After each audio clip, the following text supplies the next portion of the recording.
कहते हैं किसी भी इंसान के दिल तक जाने का रास्ता उस इंसान के पेट से जाता है, लेकिन अगर इस इंसान का पेट ही सही ना हो तो फिर क्या होगा। इसलिए ये बहुत जरूरी है कि सामने वाले का पेट सही हो और उसका डाइजेशन सिस्टम सही से काम कर रहा हो। अगर आपका कोई अपना डाइजेशन सिस्टम के सही से फंक्शन ना करने की वजह से प्रॉब्लम फेस कर रहा हो तो आप क्या करेंगे? जाहिर सी बात है, आप उन्हें योग करने की सलाह देंगे जिसमें उनकी प्रॉब्लम के क्योर होने के 100% चांसेस होते हैं। योग और आसनों के जरिए डाइजेस्टिव सिस्टम को बेहतर बनाने की इस कड़ी में सबसे पहले हम बात करने वाले हैं इरिटेबल बाउल सिंड्रोम की। क्या आपने IBS या इरिटेबल बाउल सिंड्रोम जैसे डिसऑर्डर के बारे में पहले सुना है? भले ही आपने इस सिंड्रोम का नाम ना सुना हो, लेकिन आप इसके सिम्टम से अच्छी तरह अवेयर होंगे। इरिटेबल बाउल सिंड्रोम एक बहुत ही नॉर्मल डिसऑर्डर है जो हमारे पेट में लार्ज इंटेस्टाइन या जिसे हम बड़ी आंत भी कहते हैं उसे इफेक्ट करता है। इस सिंड्रोम से इफेक्टेड लोगों के पेट में जलन, दर्द, मरोड़, जकड़न, एसिडिटी के साथ साथ डायरिया और कॉन्स्टिपेशन या कब्ज जैसी शिकायत भी देखी गई है। ये प्रॉब्लम जब शुरू होती है तो बहुत ही छोटे छोटे सिम्टम्स हमारे शरीर में दिखाई देते हैं जिसे हम अक्सर इग्नोर कर देते हैं, और इससे ये डिसऑर्डर आगे बढ़कर एक क्रॉनिक एलिमेंट का रूप ले लेती है। डॉक्टरों के मतानुसार ये एक ऐसी बीमारी है जिसका इलाज कम समय में नहीं हो सकता। ना ही इस बीमारी की कोई ऐसी दवा है जिसको खाने से आप तुरंत ठीक हो जाएं। ये बीमारी आपको लंबे समय तक परेशान कर सकती है और इससे बचने के लिए आपको अपना भरपूर ध्यान रखने की जरूरत होती है। IBS की अगर बात की जाए तो ये कोई जानलेवा बीमारी नहीं है। बहुत से लोगों में इस बीमारी के सिम्टम्स को खान पान में चेंज और अपने डेली रूटीन में चेंज के जरिए ही मैनेज किया जा सकता है। बहुत ही कम लोगों में ये एलिमेंट एक क्रॉनिक डिसऑर्डर का रूप लेती है, लेकिन कुछ मुश्किल सिचुएशंस में IBS डेंजरस भी हो सकता है। कई बार इससे आगे जाकर आपको कोलोरेक्टल कैंसर का भी सामना करना पड़ सकता है। अगर कोई इंसान IBS से पीड़ित है तो डॉक्टर उन्हें अपनी डाइट और लाइफस्टाइल में चेंज के साथ साथ कुछ मेडिसिन भी देते हैं। इसके साथ ही डॉक्टर उन्हें फिजिकली फिट रहने और एक्टिव रहने की सलाह भी देते हैं। अब आप सोच रहे होंगे कि आपको IBS जैसा कोई क्रॉनिक डिसऑर्डर नहीं है, और हम मानते हैं कि आप बिल्कुल ठीक कह रहे हैं। लेकिन क्या आप भी अक्सर होने वाले कॉन्स्टिपेशन या डायरिया जैसी परेशानियों से जूझ रहे हैं? अगर ऐसा आपके साथ है तो आपको अलर्ट हो जाना चाहिए। हो सकता है आप भी IBS से पीड़ित हों। अब प्रॉब्लम्स की बात तो हो गई, सॉल्यूशन भी तो जरूरी है ना। तो चलिए IBS जैसे नॉर्मल लेकिन वक्त के साथ सीरियस हो जाने वाले सिंड्रोम के सॉल्यूशन की ओर चलते हैं, क्योंकि ये सॉल्यूशन हमारे भारत की प्राचीन संस्कृति में छिपा हुआ है। साल 2018 में IBS को लेकर एक रिसर्च की गई थी, जिसके तहत 2008 लोग जो इरिटेबल बाउल सिंड्रोम से परेशान थे उन सभी को एक खास तरह की डाइट दी गई। ऐसी डाइट जिसकी एडवाइस डॉक्टर इस सिंड्रोम से परेशान लोगों को देते हैं।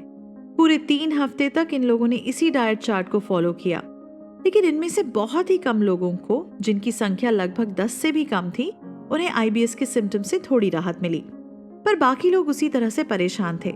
ज्यादातर लोगों को इरिटेबल बाउल सिंड्रोम के सिम्टम से कोई राहत नहीं मिली, बल्कि उनकी परेशानी पहले की तरह ही बनी हुई थी।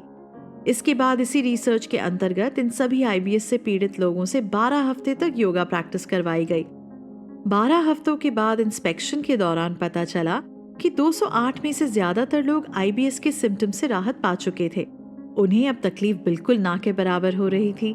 रिसर्च ने ये प्रूव कर दिया था कि इरिटेबल बाउल सिंड्रोम जैसे नॉर्मल लेकिन क्रॉनिक डिजीज का इलाज योगा और आसनों के जरिए संभव है।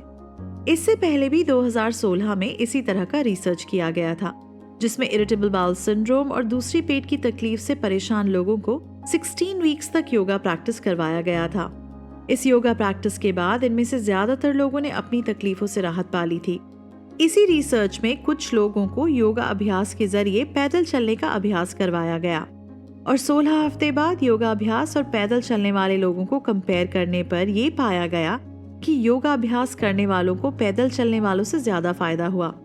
लेकिन इसका मतलब ये बिल्कुल नहीं है कि पैदल चलने वालों को कोई फायदा ही नहीं हुआ था।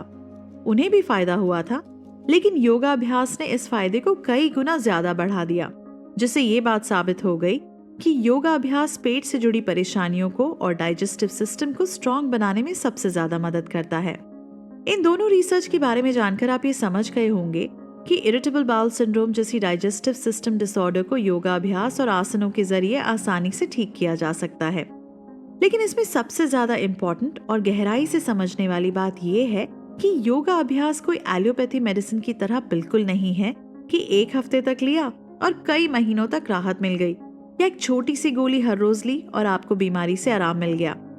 एलोपैथिक मेडिसिन जहां एक और बीमारियों को ठीक करती है, वहीं इसका कुछ ना कुछ नेगेटिव इम्पैक्ट भी हमारे शरीर पर जरूर डालती हैं।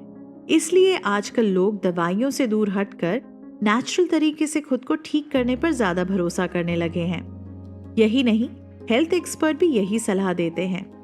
आपको ये समझना होगा कि योगा अभ्यास एक कंटिन्यूअस प्रैक्टिस करने वाला प्रोसेस है। ये एक ऐसा प्रोसेस है जिसे हम अपनी डे टू डे लाइफ में शामिल करना बहुत ज्यादा जरूरी समझते हैं। जब योगा अभ्यास आपकी लाइफस्टाइल, आपकी जिंदगी का एक इम्पॉर्टेंट पार्ट बन जाता है, उसके बाद न सिर्फ इरिटेबल बाउल सिंड्रोम बल्कि कई तरह की बीमारियों से आप निजात पा सकते हैं।